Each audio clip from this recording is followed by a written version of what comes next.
Tension has been building for weeks in Belarus, and on Sunday night it exploded. Convinced the presidential election had been far from free and fair, demonstrators have taken their protest to the street. Human rights groups say hundreds of people have been arrested and at least one person has been killed in the violent clashes. We don't accept the election results. Our calculations from many polling stations show that the number of votes for me are many times higher than for any other candidate.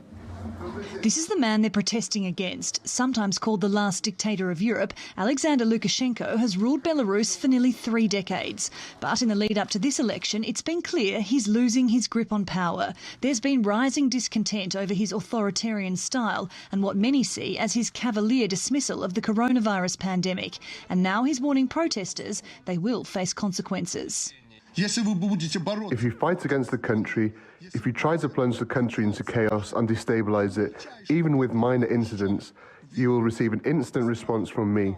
This is my constitutional authority. For the first time, Lukashenko has faced a real challenger. Svetlana Tikhanovskaya, a teacher turned housewife, has tapped into the frustration brewing across the nation. She only ran for the presidency because her husband, a prominent blogger, was arrested when he tried to register as a candidate. Tikhanovskaya's campaign has generated the biggest opposition movement in years.